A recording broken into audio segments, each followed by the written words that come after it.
Okay, welcome to the show, everybody. Sorry, there's a bit of a delay. Um, Hopefully you guys will be able to hear me.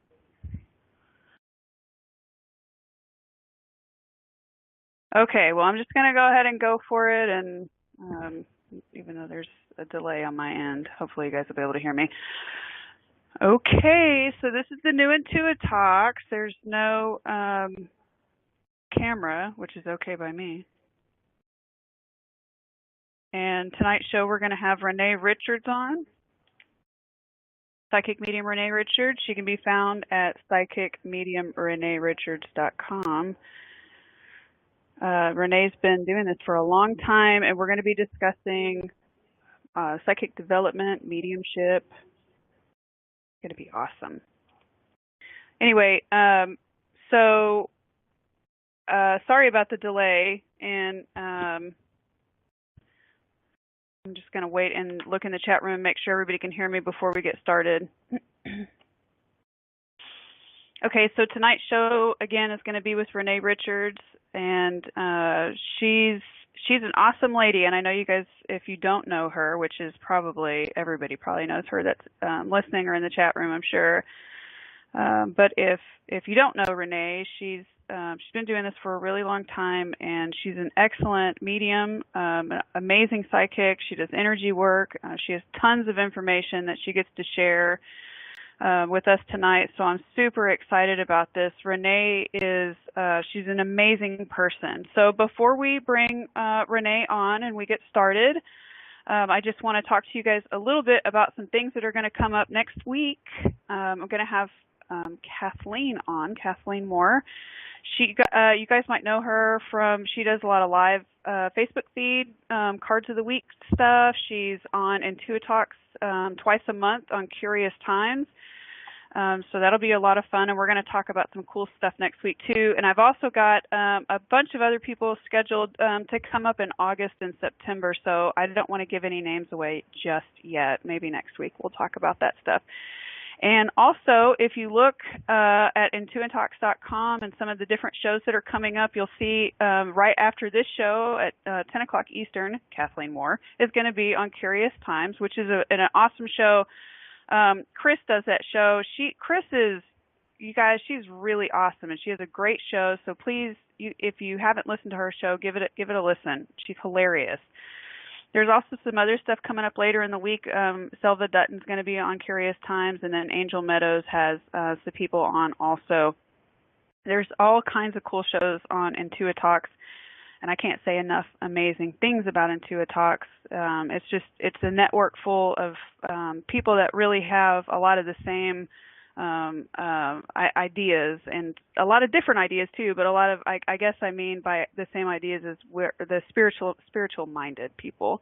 And it's a fast growing network. There's all kinds of different options. If you want to hold your own podcast, check it out. There's just some really cool things. If you want to build a spiritual website, there's lots of tools on there. Jenny is the owner of IntuiTalks, and she is, I mean, I cannot tell you guys. Jenny is, she has a special place in my heart. She's just an amazing person. She's extremely generous and kind, and her whole goal behind all of this is to bring the spiritual community together. So, and she's doing an amazing job of doing that. So if you can,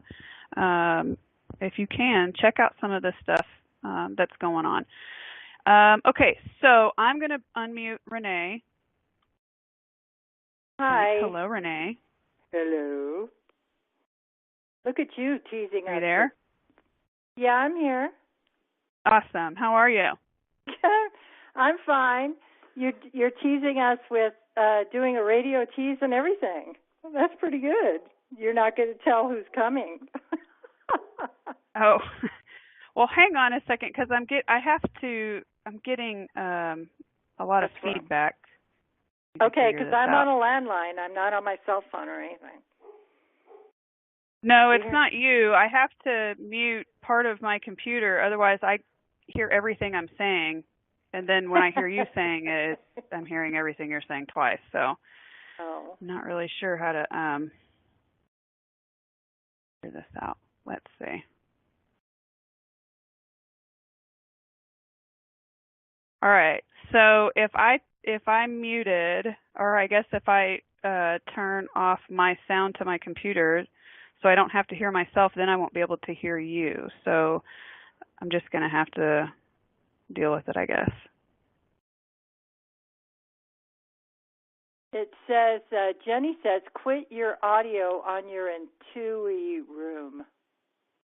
So just go to the front page there, where the player is, and mute that, I think.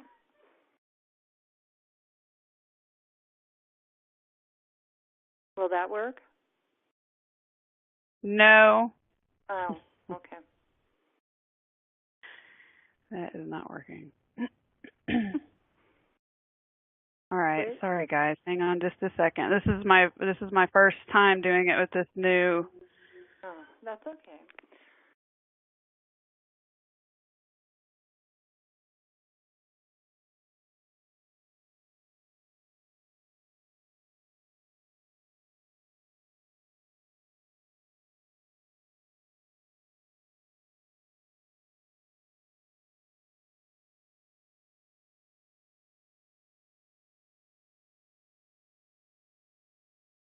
All right, I'm not sure what to do. So, did you read what she wrote in there in the chitty chat room? Yeah, you did. But I've muted it in the chat room, and then when I do that, I can't hear you, or you can't hear me. Oh. So hit the phone icon in your studio room to cancel that one, she said. Okay. How about now? Can you still hear me? Yep. See, now we're rolling, and I'm ready. Oh, cool. So when I do my show, somebody's going to have to be there for me to tell me the same damn thing. Well, I won't remember. I love the new platform, especially because I don't have to have the camera on, because then I don't have to put pants on. I'm just kidding. But there's just all these buttons, and I want to push all of them because I have a thing about buttons. Okay, so welcome to the show, Renee. I'm so excited you're here. I feel like a giddy little girl. I was getting so excited before the show, and I was jumping all around all over the house. And I'm like, calm down. I'm just so excited to have you here. You're an amazing person. I think you have so many things to share with the world, and I know we only have an hour, but I'm really looking forward to hearing some of the things about you. So can you tell me and everybody else a little bit about yourself? Like, how long have you been doing this mediumship stuff? Well, professionally, probably about 20 years. If not longer. Everybody keeps saying, you forget that time's rolling by, so it's turning into 30 years or whatever, but I'll say 20. But I was born this way, so I kind of always have had mediumship abilities and psychic and clairvoyant connections, but didn't really know what they were. But professionally, probably 20 years. Or so. And you said you were born this way too. So I mean, as a child, I can't imagine. Now, did how did your parents take to that? They didn't. My mom knew about psychics. She loved to get psychic readings, and she had a strong intuition. My grandmother was very psychic. My aunt saw colors like I did. And so it was kind of in the family. They were kind of a strange lot, but nobody really talked about it. They didn't understand. My mom was pretty good. Like the first real person I saw, I will never forget, was Uncle Willie, I call him, and he had a bowling hat. And that was the first relative where I could say, there's this guy in here, Mom, and he's saying his name's Willie, and she's like, that's my Uncle Willie, and describe him to me, So that was really like the first relative, because I had seen people for years, but I don't know, some of them, had turbans on, and they all looked so pretty and special. I didn't know who they were. Right. But this one, he kept telling me, I'm Willie, tell your mother, and so then that started to make sense, and then kind of ever since then, it's just, happened. So, but now you said your mom liked to get readings and stuff. Did she have abilities? I think she did. I think she had a strong intuition of knowing things. She used to tell me all the time stuff that I did, and I would have never told her that, and she was right. So I think it was just a real strong intuition with her. I think she would have been afraid of it otherwise. Yeah, definitely. I understand that. Yeah. I mean, in her age group, she was born in 32. They had more important things to worry about rather than psychic ability. It was keeping a roof over their head and eating, so. Right. And they were very, very poor when she was young, so it was very hard. Well, I've heard you mention before that sometimes you notice that abilities will run in families too. So that's why I asked that. I can remember being, and I chalked it up at the time to like a mother's intuition, and because there's no way she could have known this, but my friends and I used to sneak out into this little clubhouse that we built, and we'd go out there and cuss, because we were rebels. Anyway, I came home one day and she said, "Shelby, you're not going out there and cussing, are you?" And I'm like, oh my God, she got a camera on me. But I really think she just sort of knew this, because all through my life she just knew stuff that there's no way she could have known. So I kind of wonder that too about how strong the abilities are that run through people's families, and how easy it is for us to just kind of overlook them. So we are all born. We're all born with that. So it is so natural. And children, I mean, even if it doesn't run in families, they all have it. It's pounded out of us, So I mean, it's not natural. You have to always give your power away. So anyway, yeah. But I think we all have it, honestly. Well, what about outside of spirituality and outside of mediumship? Who are you? What do you do? What do you do for fun? Oh, God. Well, I like to read, I like to write, I like to listen to music, and I like heavy metal all the way to classical. So depending on what day it is, it just depends. I love music, and I love to dance by myself. I'm really kind of goofy. I like to go on walks with the dog, stuff like that. I love horses. I love animals. I love nature. So anytime I can, I'm connecting with nature any way I can. And many times my husband has called me absolutely loony bin, because I will lay completely down in a forest and just put my arms out and just take a deep breath and relax, because it just is so calming. So really for me, I guess for fun is that. I mean, I used to have a lot more fun riding motorcycles and going to bars and raising holy hell, but those days are kind of over. You never know. So we're a much tamer Renee than we were, quite a few years ago. So. Well, and you also do energy work. Oh, God, yeah. And I wanted to talk about that tonight, because I love energy work. Like, it is my jam. And I can't get enough of it. In this time of consciousness growth, the discipline is primarily going to be with the 3 higher chakras, and it is having to have some discipline doing energy work. So this consciousness that's here right now, that is really opening so many people, is very heart-centered, and it's upper chakra-centered. So to be prepared to integrate that energy, you have to do, and if you're working in the field as a professional psychic medium, you have to have, and even if you're not, energy work is amazing. And for somebody who just is like a lay person, just a regular Joe or Jane, you would just do, your grounding work and certain energy. I love energy work. If I forget to do it for a while, or I get really lazy, and I'm not doing readings, I'll go, I don't need to do any energy work. And then my field will start to feel really dense, and I know I have to add more light, I have to do more clearing.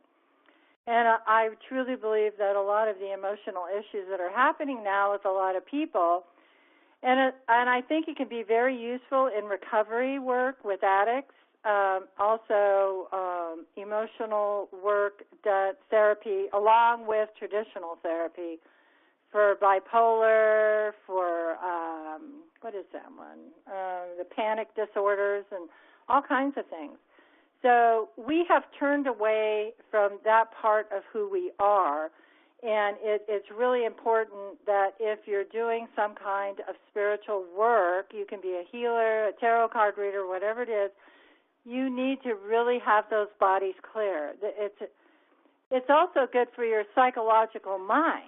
And the trick is that people don't understand is once you start doing this work, the grounding, the centering, the connecting, all that, it actually helps your mental mind to work better, because the center of everything, yes, is love from our heart, but we have to drive that with the mental part of our mind. So it really does help clear your mind also. Yeah, absolutely. And you're so on a typical day, that say you're doing readings, when you wake up from the time you go to sleep, you're doing energy work, not the entire day, but you're pretty much running I call it a program. Yes. And I've done that program for so long that I can just say I'm asking for that to run now and to run all day long, so that it can go ahead and keep going. And then I just check in and make sure it's still, am I clear enough? But in the beginning, when I first started, I didn't know being clear from not being clear. I didn't know what it felt like. I didn't know what it felt like to be grounded and not grounded. I didn't know what it felt like to have my three minds balanced. I didn't know what it would be like to be centered at the heart. I just didn't understand any of that. So it took a long time for me to learn. But yeah, the first thing I do is when I wake up in the morning is I clear, ground, center the whole thing. And then I might meditate for a half an hour, and then I get up and do my things and, participate as a human. And then also throughout the day, I'm constantly asking for it, to be grounded, to be centered. And I don't have to go through the whole thing again. And then in the evening, I do it again. And because, we all do a lot of traveling at night. And sometimes when we're traveling, we pick up different people in our energies. And then I will wake up in the morning with a whole party of people, and I'm like, oh, my God, how do I do this? Not every night, but sometimes. So I have to clear them out, and I ask them to go back to the light or go back where they need to go. So, yeah, it's wow. You have to stay clear. And even now with the changes and everything being a lot faster, everything's moving faster. So people are, just come to the light that they see or your understanding or wisdom. So they'll just kind of congregate and say, oh, look at that, I want to stay here for a while. And I'm like, nope, you can't, go home. Get out of here, yeah. So, and I've heard you mention some of the different techniques that you have learned have been from the other side. Yes, which I found really fascinating when I first heard that, because, and I think it's so important because I think it really, for me, I felt really empowered with that because I thought, well, my God, you can Google all kinds of stuff and get tons of information. And of course, there's always, the ability to get mentors and teachers and stuff like that. But when you start receiving information on the other side, it is, I love that because I feel like, it's the higher parts of yourself reaching out, and bringing information back. So, and I know you had mentioned one time, and you don't have to get into any specifics if you don't want to, but you had talked about, a certain technique that you were taught on the other side. So how does that happen? Do you just walk into a classroom, or did they approach you, or how does that go? How does that come about? Are you in meditation when it happens? No. What happens with that is and I've never had it happen in a meditation. I've always had it happen like when I'm in bed and I'm not asleep and I wake up and I'm awake and I look at my hands. I always look at my hands and I go, oh, here we go. And or the vision will start, like I'll see the purple clouds and it parts and then I go. And then wherever I end up, I usually go through tunnels until I end up in like a classroom, and then it's wooden, it's beautiful, and then I end up in a classroom. Or they just take me by the hand and say, this is what we're going to do. And a lot of that was done with the violet fire, where they showed me how to clear myself, how to clear homes, how to clear people, and not to wait, not it's just specific things that they taught me. Also, how to use light from these beings and watching them put it into people, watching them change and shift just from that light being put in, and so much detail. And it goes on and on and on. Sometimes I'm taken to different places where I meet different people who are doing different types of energy work, and that I need to pay attention. A lot of it that I learned was about emotional things, about love and forgiveness, because I wasn't the type that was going to go to a therapist, and I think they knew that. So they would give me books to read. The books would fall at my feet, and I would read the book, or I would just stumble upon something. And this was before, like, the Internet. So, I mean, I was in a library, and the book would fly off the shelf at my feet. And a lot of that was done with Jesus, or Sananda, you might call it, also, or Lord Maitreya, same thing, the Christ consciousness love. And it was a lot of learning and forgiveness work. But also that violet fire, flame, some say flame, I say fire, is really important and very powerful. But you can't just say, oh, I'm going to use it. It has to be earned. Right. And there are steps that you have to follow. You have to be definitely centered in love. And the Christ consciousness has to come first before you even start to use the violet flame, because it still will be powerful, but it won't be as powerful as if you're centered in love and the forgiveness, because that's what the violet flame is all about. It is about forgiveness and love. So when you use that, it really burns quickly. And like if I'm in trouble energetically, which means I've had a reading with something where somebody had some real heavy energy and I resonated with it on some level, I'm going to violet flame it, man. So that I can get centered and reset my field again, because your field needs to be reset. So anyway.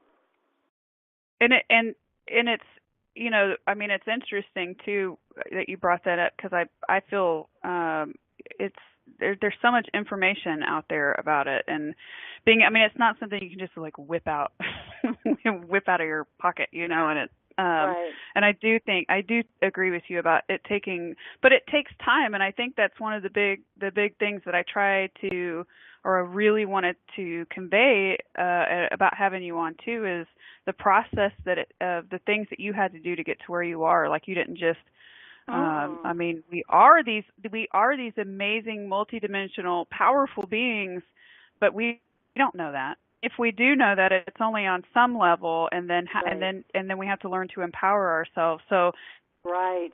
And I enjoy hearing. Go ahead. You have to drop the density of your fields.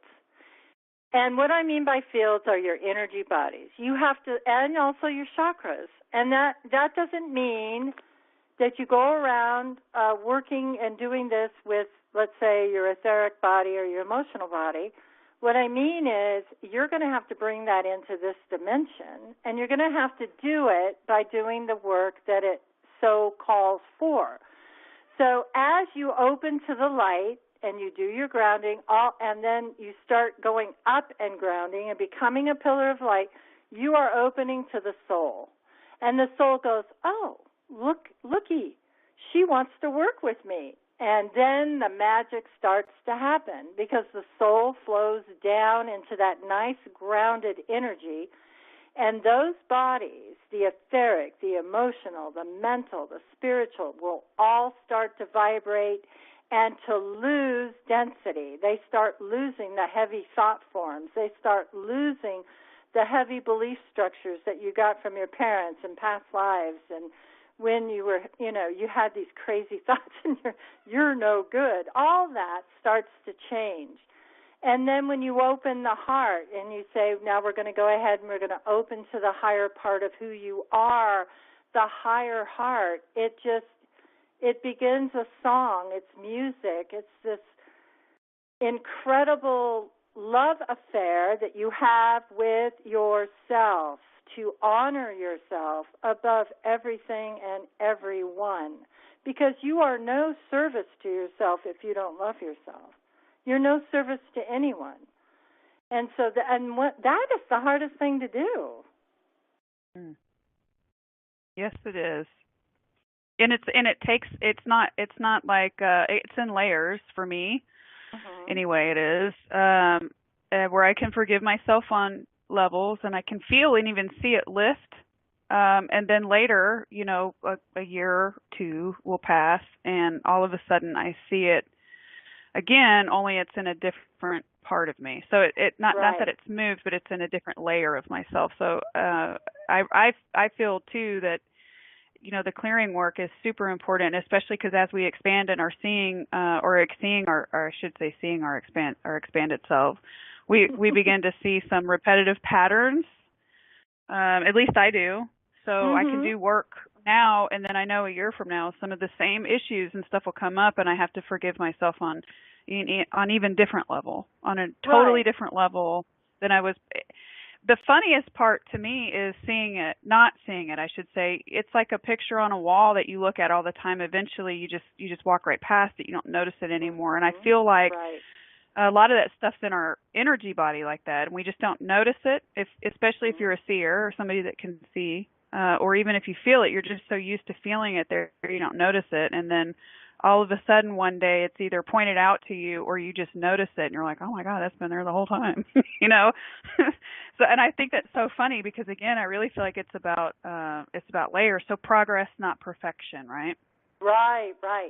And each time, and it's being very honest with yourself too. And I don't mean you have to go be honest with everyone else. You can keep it very private, but you can't, hate people secretly and then go around loving everybody. It's not going to work. You have to be very honest about who you are, and that is really, really tough for some of us.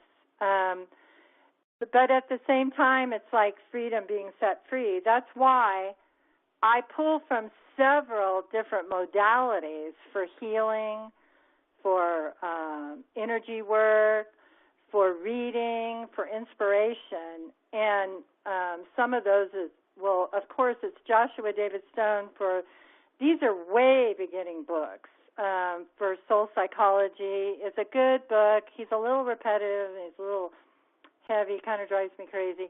But for somebody who has never heard any of these terms, it's a really good book. And like Hands of Light, Barbara Brennan is a really good book. And Sedona Beyond the Vortex is another really good kind of beginning book. That's even like a kind of a step up, because you need basic understanding. What is an energy body? What the hell are you talking about, What's the difference between the etheric and the emotional, And over time, when you start just grounding and you're learning and you're reading, it just all becomes where it starts to make sense and you're putting it all together. But it is something that is necessary. Now, and, even regular people can use their imagination and just imagine grounding, just using their imagination. And it is active. It is valid in using that, just your imagination for grounding or centering. But as you move along, you will actually see it, and you will see it, and then you'll start to recognize other people with doing the same grounding, and you can see their light, and you start to make all these connections on a much deeper level than just being a psychic medium. And I guess I love that. I love that.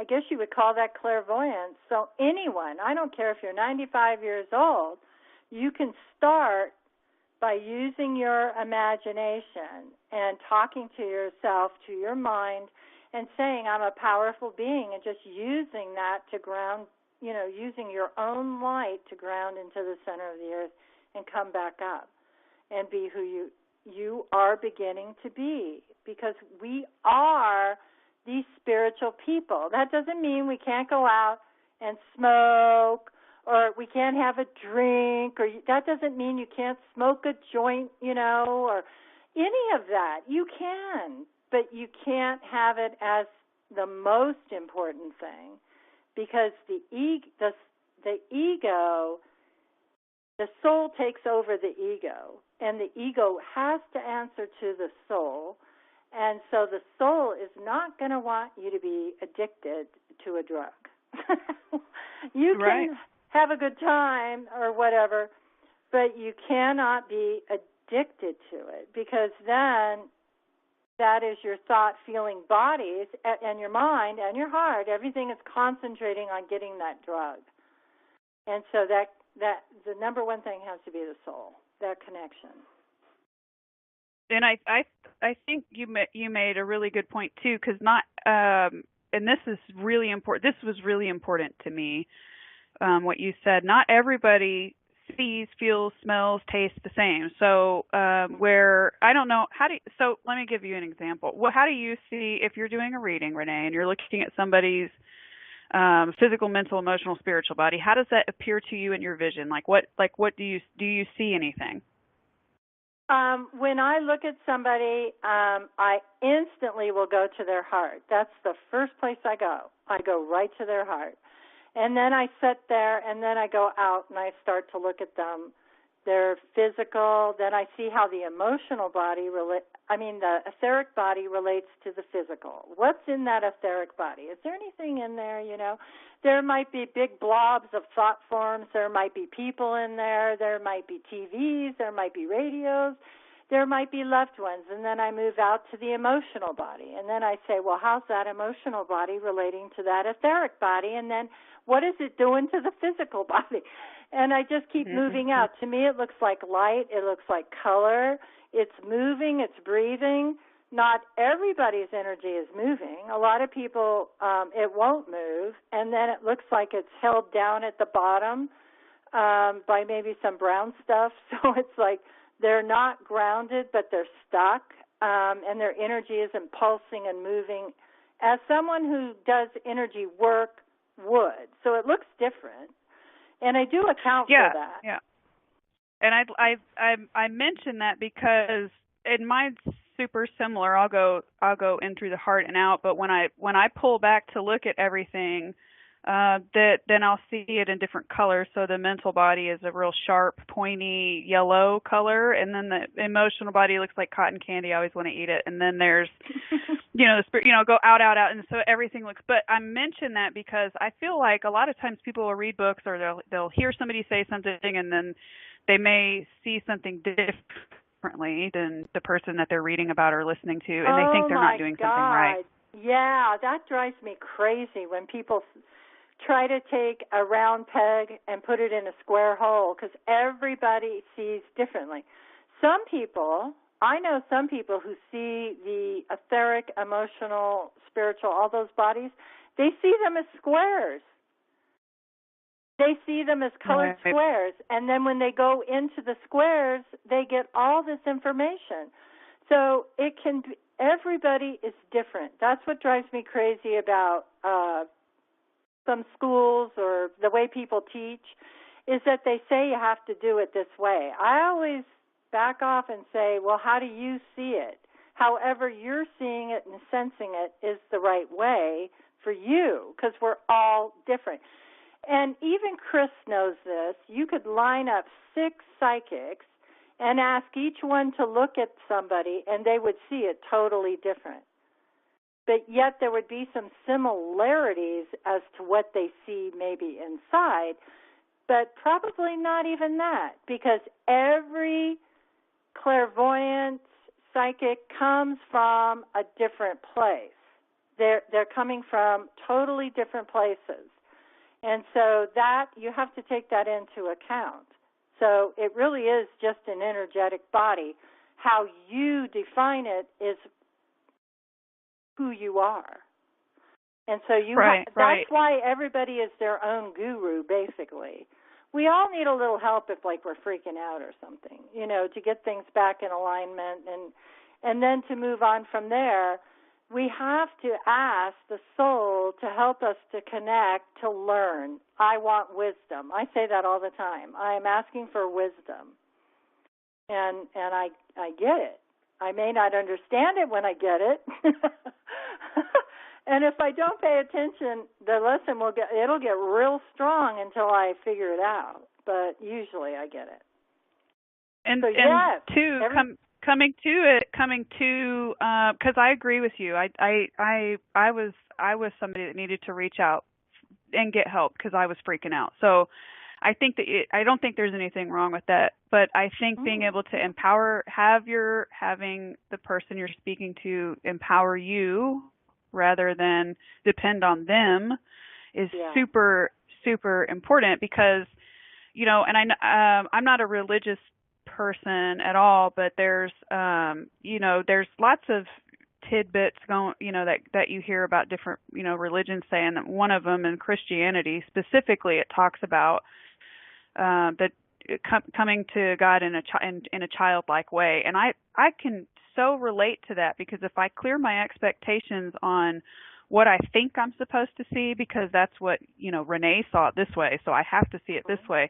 If I can clear my expectations on what I'm supposed to see, I'm going to see what I'm supposed to see rather than what I think Renee is seeing. Right. So, and that's a tough one, too. I always think the teacher has to be very, very careful in those types of situations where, you know, you don't overpower the student. And if anyone goes to a mentor, a teacher, whatever, and they say, this is the way you do it, and it's the only way you do it, turn around and leave, because there is not one way. Everybody has their own way of going. And there are so many people that have different modalities, but it's the same thing. It's just said differently. It may be practiced a little differently, but it's the same thing. So whether it's Eastern Indian, American Indian, Native, whatever it is, if it resonates with you and you see some growth within yourself and you feel that pulling from it, then you need to go ahead and stay with it for a while. It's just, I had a teacher who was amazing, but I relied 100% on her. She cleared my energy. She did everything for me. Whenever I had a problem, she would just take care of it. It was cleared. And I kept hearing a voice that would tell me, this is not going to work. You have to do this yourself. You have to pull away. You need to pull away now. And so I kept backing away slowly and slowly and slowly, because I had to do it myself and rely on myself and build that relationship with myself, where if I got into trouble, I could get myself out. And what I mean by trouble is you're having a hard time spiritually. You know, all of a sudden you don't feel connected. All of a sudden your energy feels really heavy, and you know something's in there that shouldn't be there. And you just don't feel good. You felt that. And it's like the first thing you do is you start to panic, because you know what it feels like to be in your light and connected and all that. And now all of a sudden everything's out of whack. What am I going to do? Oh, my God, what am I going to do? And at first couple of times, a good teacher will say, well, let me just hold you while you do the work. And so they hold you through it, and then you did it, and so now the next time it'll be easier, and the next time it'll be easier. And you feel empowered, yeah. Right. It's spiritual empowerment. That's so important. Yeah. There was a comment that I wanted to bring up that somebody said in the chat room, and I think I am glad she posted it. She said there was a woman that said that they saw a lot of animal spirits around her and it made her feel uncomfortable, so she felt like they were saying that she was surrounded by demons. So I mentioned that in here because we're talking about self-empowerment. And so what happens if you get something kind of gross stuck around you, or assume, because this is, I think, the big thing. This is what I did. I thought everything I felt was bad. Oh, an angel, that's bad. Oh, a spirit, that's bad. Like everything I saw, I was terrified. So can you talk a little bit about that?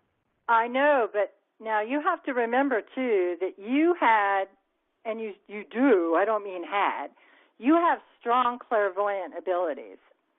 And I do too. So when I saw things, they were not pretty and cute.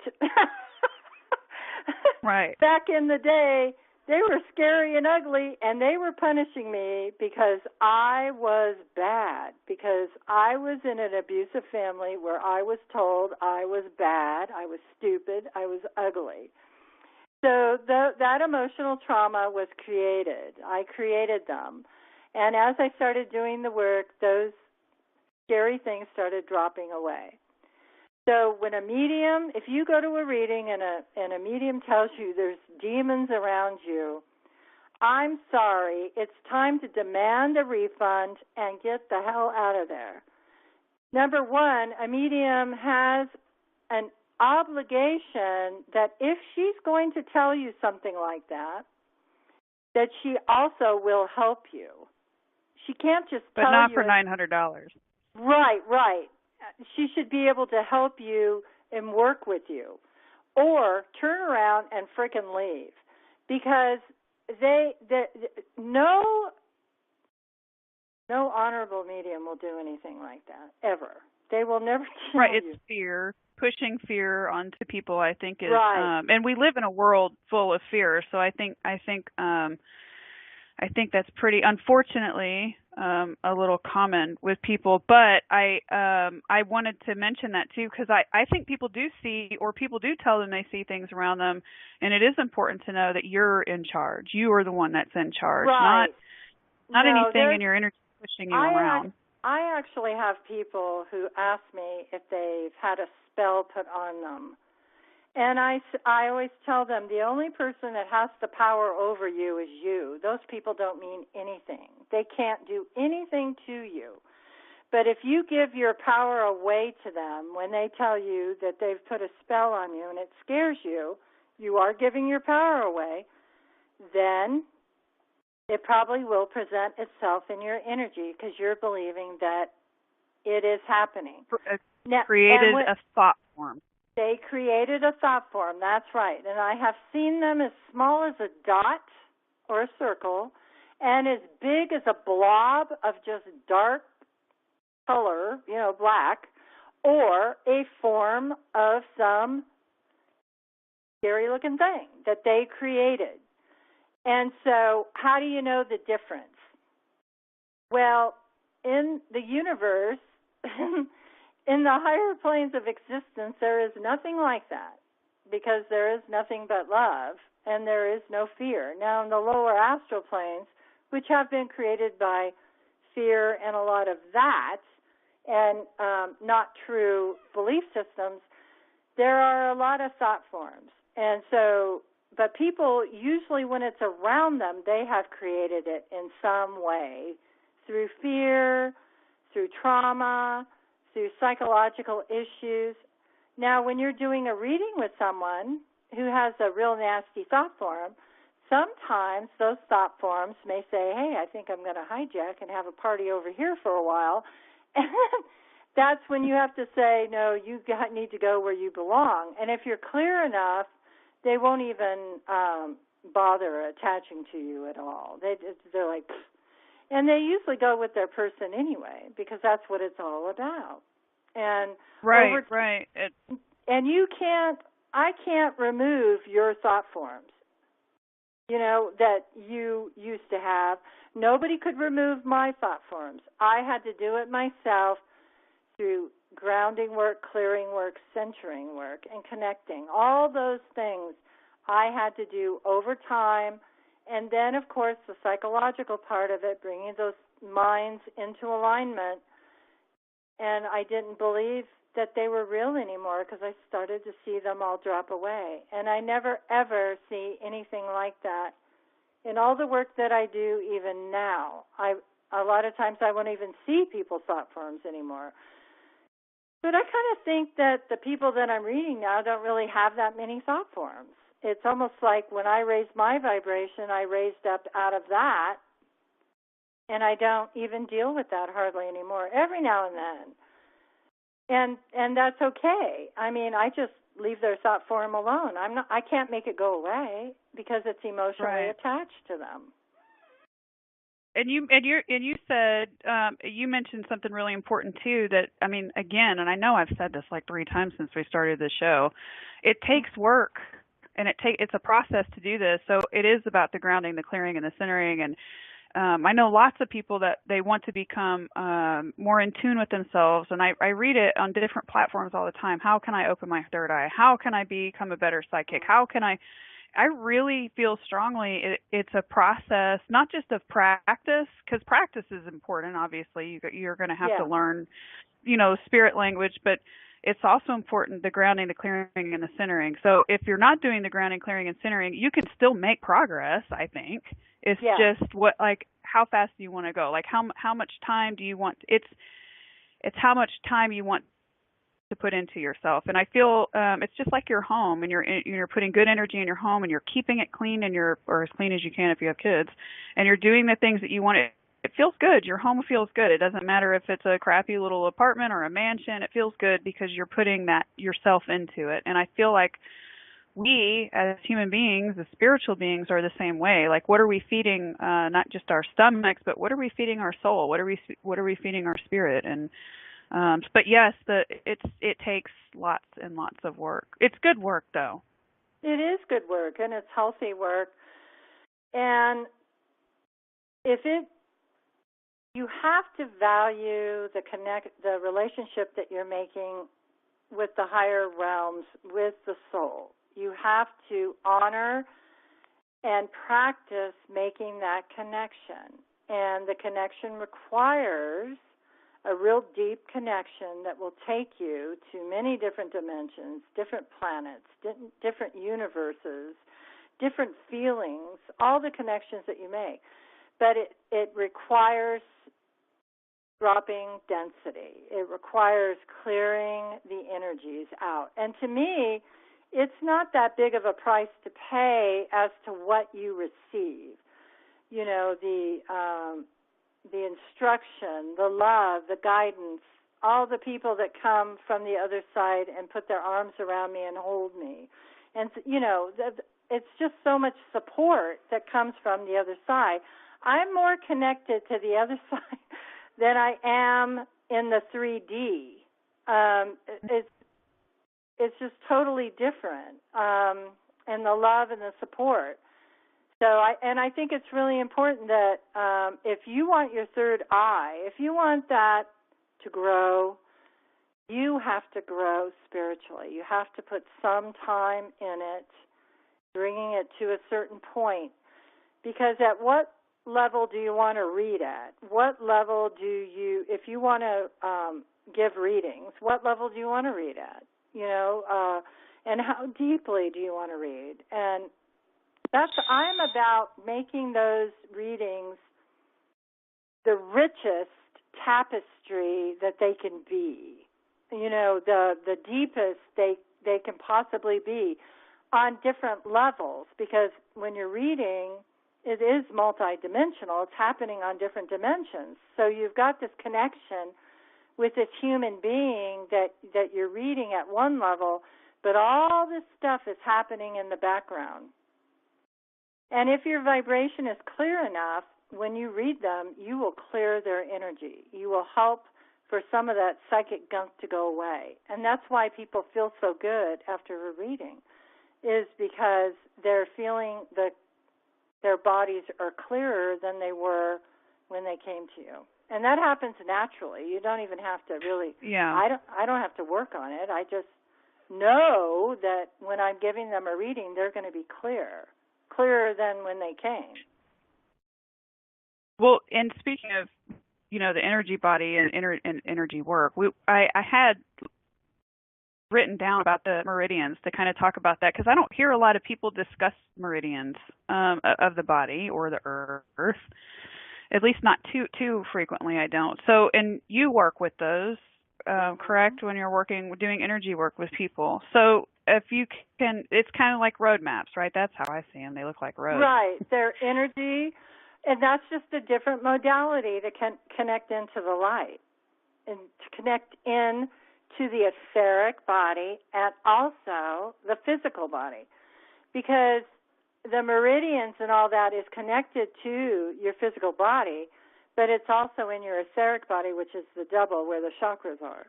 So as you work with those meridians, and you especially, you're way better than that than I am. I do it for healing, like I can see the pathways, and I can clear certain, like the nadis, which are energy centers, like the hub, where all the buses would go.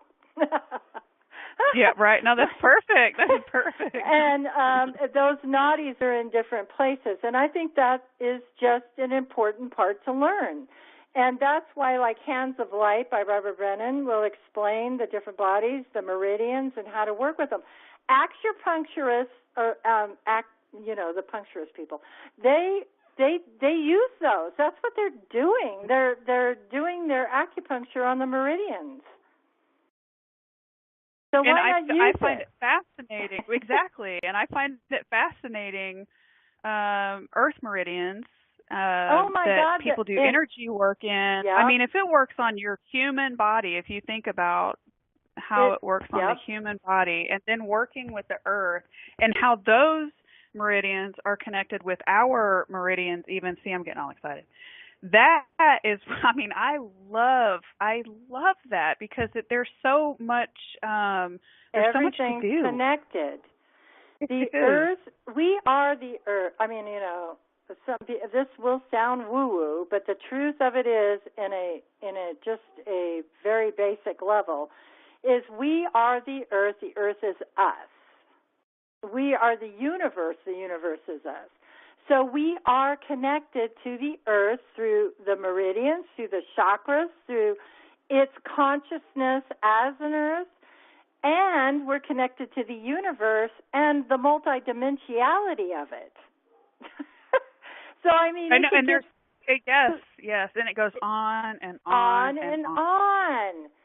So people get so, like, they have blinders on, and they only see one aspect.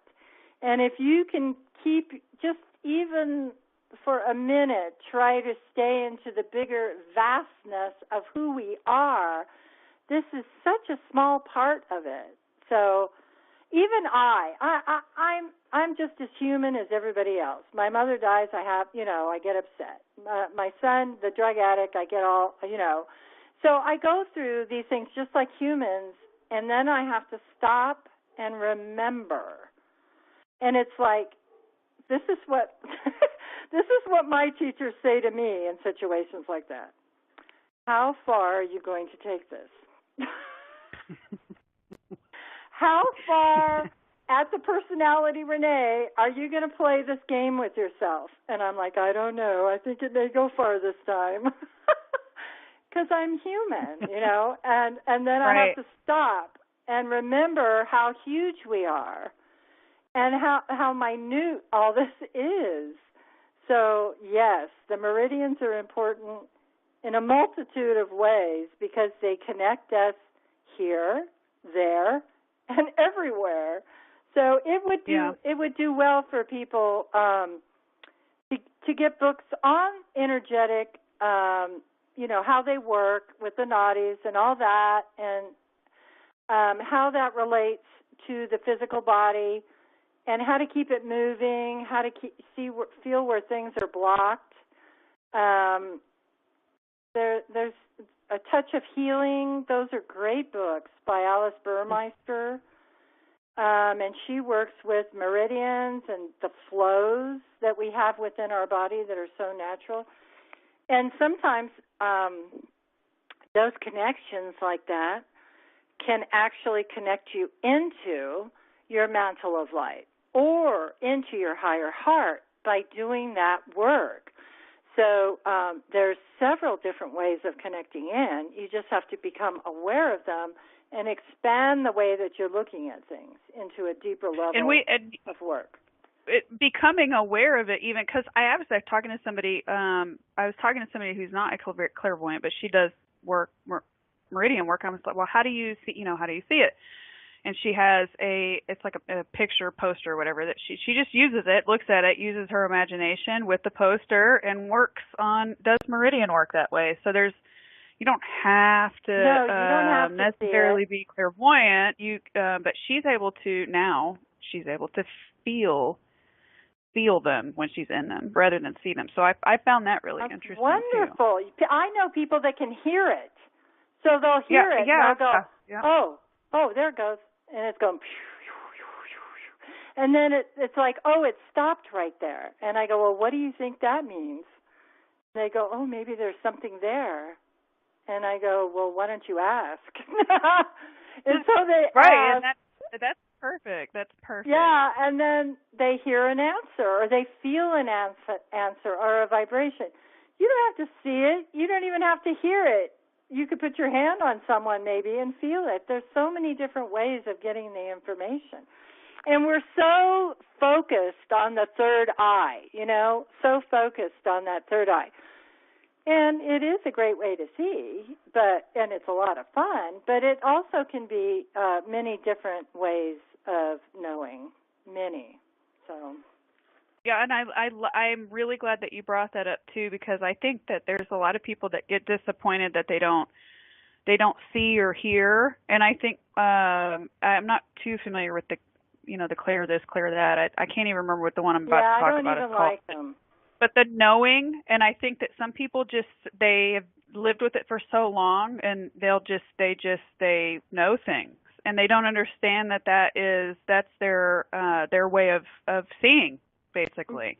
Right. So when I get somebody who's really emotional in a reading, I will say, okay, we're going to stop here for just a minute, and I want you just to use your imagination. And I go, you know how to use your imagination, right? And they go, yeah, I can do that. And I said, okay, go in your heart and imagine a big ball of light. And then I just want you to take that and shoot it down in the earth. Just shoot it down there with your imagination. Just imagine it.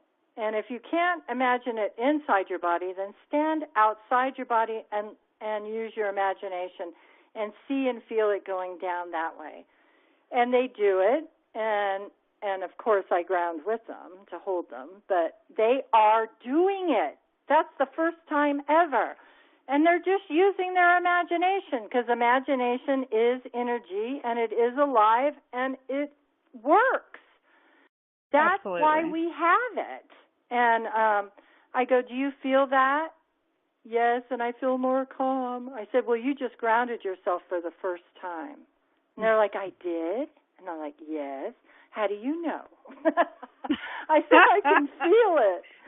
I can feel it. Yeah. They can, so anybody can do it. It's just we keep telling that it has to be some specialized process, and it doesn't. It's simple. Right. Or that it's got to be this big show, and I think a lot of people beat themselves up because they don't see how people think they should see. So I always go back to that whole bring yourself to a state of childlike wonder. Kids, they don't know. They are open to believing and seeing. And I think that's especially why children tend to be, especially nowadays, they're just something special about them in that way, because they're open to things.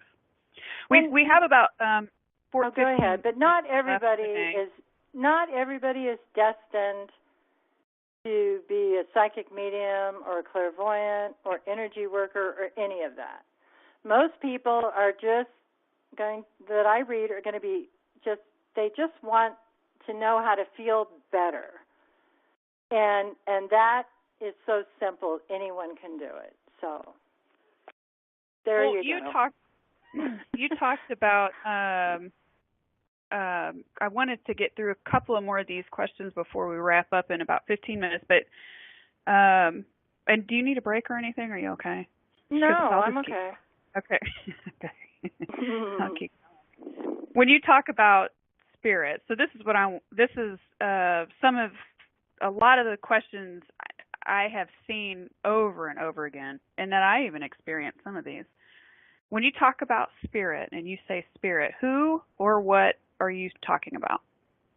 Well, that is a problem. I thought about that today because I saw that question. And it has become such a generic term. And even when I talk about it, I say spirit is coming to me, I can mean my spiritual teachers. I can mean the universe. So a lot, but spirit to me is like the whole Holy Spirit. It is the spirit within. It's like a spirit when it transitions from here and loses its body. Then they're in their spiritual form. So that's how I think about it. How do you think about it? Pretty similar, because I feel I use it to say all kinds of things. I mean, I'll work with different beings and different, and I don't always say, hey, there's this big blue, man, next to you. A lot of times I'll say spirit, or if I'm talking about my own soul, even. Me too. Connecting in with my own soul, and my, which brings me to the next question. And this question, I enjoy this question because it goes back to layers for me. But what is the difference in your opinion between between the soul and the higher self? Or is there a difference, do you think? Yeah, it's layers. So the soul, you'll have the primal soul. You could have the primal soul, is in the 8th chakra. But then as you work through energy work and drop density, then you go up into the oversoul. And then the same thing with the higher self somewhere in there. So I use those interchangeably all the time. Maybe I shouldn't, I don't know. Hey, honey, he's here. Will you go get it for me? Yeah. What? That wasn't me. You know who that was? That was... Oops. Okay, it's Cindy. How did I get on air? I don't know. You got unmuted. I didn't do it. That's all right. Are you 305? Yeah, I am. Okay, here you go. How funny. Well, it was good to hear from Cindy, right? Yeah, I heard, okay, honey, go get that for me. I thought it was you. I'm like, what? What? But funny. Yeah, I think they're interchangeable. The higher self, there's different layers of each, and you work kind of through those different layers. And no, it's not a graduation, and no, there are people that come here that are fully aware, that have already done a lot of work throughout many, many lifetimes, and they're ancient as hell. And they're already connected to the soul, the higher self, the whole deal, and yet they don't act like it. So I'm right, like, and on purpose, like that's the soul's decision, right? That's so, the soul, and I think, yes. Because you can see some really funky personalities with some of the most incredible energy, light and around connections. Them. Oh, yes, where they've done life after life after life of this work, and they're way past it, and I don't even know what they're doing here except to help us release our densities so that we can go ahead and feel what it feels like to be in that less dense place, and it feels so good, so I want to keep doing this, whatever it is, the connections. But yeah, that's what I think. I think there's layers of each one, just like there's even layers of the 8th chakra when it relates to the soul, with the different levels within that too. Every chakra has levels. Every dimension has levels. Every body has different. It goes on. I and on and on. I know. When you start thinking about it, I get spun out because I'm like, it just goes on and on and on. I mean, and you can almost follow it way out, and you're like, well, I don't want to go too far out there, but you can almost follow it out, and you're just, I mean, it's incredible to me. So, and life to me is it's not just this physical part. It's like this. It's an oil painting. There's layer after layer after layer to create what we don't. We're not real sure. I don't think we kind of have we have ideas, and I think a lot of people, especially that are communicating with us on the other side, get information too. But there's still only so much that our human mind can handle. Yeah, that's true. I don't spend a lot of time thinking about all that. I just do my work, and the only reason why I do it is because it makes me feel super good. I'm happy. I'm at peace. And when I don't do it, if I stop doing it for a while, then I notice a difference and a shift. And I've seen it in other people also when they stop doing it. So it really is a choice. We're all spiritual beings. Do we want to live as all the way human here, or do we want to have a little bit of spirituality while we're here? That's all we're doing, is we're making that connection and to feel it, whereas if we did nothing, we wouldn't feel it. Even though I have met people who were completely grounded and centered, and they don't do anything. I'm like, what the hell? They almost have a natural ability, So some people it comes much easier for them, and I've seen that myself.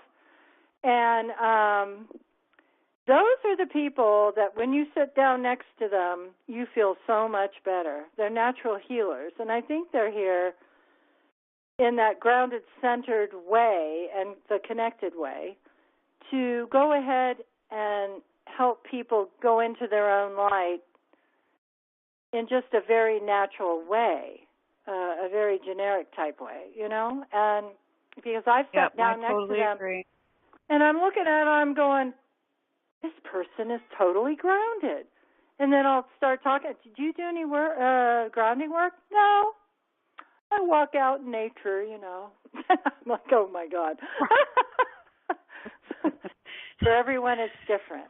It can. It is. I know a guy that he's not grounded in earth, but I mean I feel him when I'm next to him, and he's always grounded way up, like way up. And he doesn't do anything. He does nothing, but he has this incredible connection with cosmic energy, and it's amazing. He doesn't do anything with it though either, which is this is what's happening. The lower chakras are moving up into the heart, and the heart is moving up into the throat, and all the chakras are moving up. And those basic chakras, the base, the polarity, are going to fall away. I think in my time, I will see the two basic ones fall away. I don't know about the solar plexus. And that's why it's so important. It is important to ground all the way through, but then it's also important to pay attention to the heart, the throat, and the crown, third eye crown, and to ground into the heart is where we're going to eventually be going. Some people are already doing that. Mm-hmm. And that means when you see that and that heat from that light, that is that cosmic connection. And you can see that they're already just grounding into the heart and that their chakras are starting to move up. Very rare, though, to see somebody with that. It's very pretty when you do see it, though. It's gorgeous. Mm-hmm. It's delight. So I know it's super popular. People do meditations to contact their spirit guides and their spirit animals and stuff like that. Well, what about the soul, Renee? So can you give any tips on contacting the soul? How can somebody, because for me, I feel, especially when I was first starting out, I was so scared of everything. Right. I wasn't about to start contacting anything I was looking at. Right. I wanted, you know what I mean? So what if somebody wants to contact the soul, what's just something simple they can do to start out with? What can they do to start? Just start asking.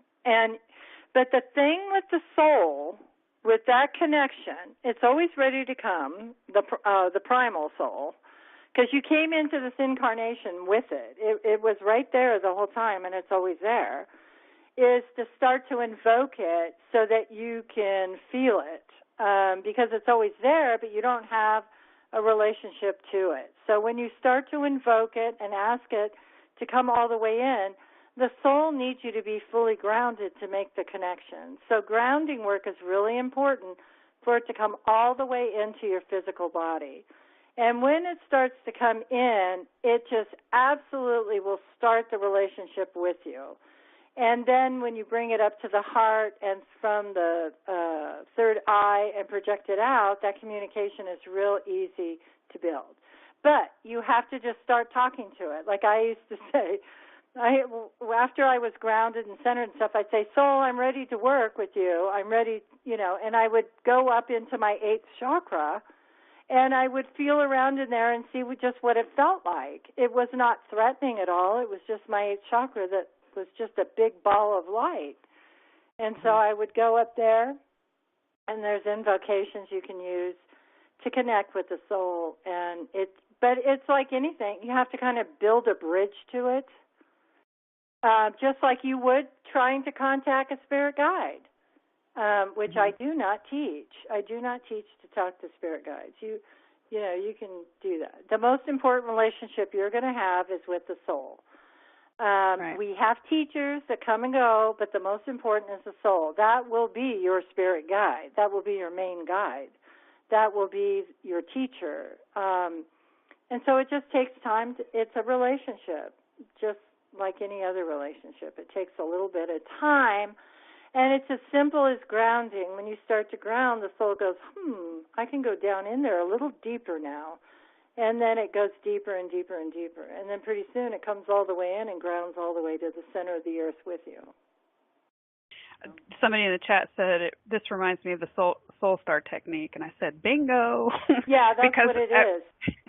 It is, and we've been talking the whole show about the work that it takes to put in, so the grounding, the clearing, the centering, and then the connection with this. So, and how does your soul? So how do you know when your soul is, like, if you're out and about, for instance, say you're, I don't know, grocery shopping or something, and the soul comes to you, like for whatever reason, wants to talk to you or wants to get your attention, what do you feel? And I'm mentioning this because I want to kind of compare a little bit again, because I feel like there's such differences in how totally people different. receive. So when I always have a connection to this, I'm always working on it all day long, asking for it. Also, I'm asking for the I am presence to come and be present within me constantly, for that I am connection to that finer energy. So there's a lot going on, but when the soul talks to me, it is the voice with no voice. I don't know how, for me, it's a voice with no, I clearly hear it, but it's not a voice. There's no voice. I don't even have, I will clearly hear answers to things. I will clearly hear instruction, and I understand it. And so for me, that's the connection. Also, when I see my soul, I see it in different ways. So when I see me in a white, energetic body with a lot of yellow, that's me communicating with my soul. Sometimes she has a British accent, too. I love that. I didn't realize it is. I didn't realize it was. I can't believe how fast the time has gone. And I said I'd compare, but for me, if I'm out, one interesting thing I do, which is my forehead will start pulsing really hard, and if I look up, I'll see a pair of eyes looking back at me. And when I was a kid, that used to scare the hell out of me. But I know what it is now. So there's no fear behind it. But anyway. All right, guys, everybody. If you don't know what some of that is, though, it is scary. So I just want to confirm that it can be scary for some people when it's just your beautiful soul looking at you. I know, and it's always these gold. There's always been these like gold set of eyes, and anyway, it's always yeah. I'm like, I don't know what that is, but I'm not. Anyway, I want to thank everybody for coming to the show tonight, and thank you so much, Renee, for being here. You're welcome. This has been an amazing show. I can't believe how fast the time went. And every time I'm sitting around your energy, I start getting on fire, man. You're hot. You're hot. So I want to thank everybody for showing up tonight and supporting Renee and myself. And please check out the different shows that are on IntuiTalks. Chris is going to have a show later on this afternoon, like I said, at 10 p.m. Eastern with Kathleen Moore. So you guys check that out. You guys will definitely laugh at Chris's show. She's always got me cracking up when I can stay up that late. Usually have to listen to her in archives. But yeah, check her out. Check out some of the other shows that are coming up later this month. And again, I want to thank everybody for coming. And next week we'll be here with Kathleen, and we're going to do something a little bit different with her. And I'm not going to tell you what it is. You'll have to wait. Thank you, Shelby. You guys all have a great night. Good night. Thank you, Renee. Good night. Love you. Good night. Bye.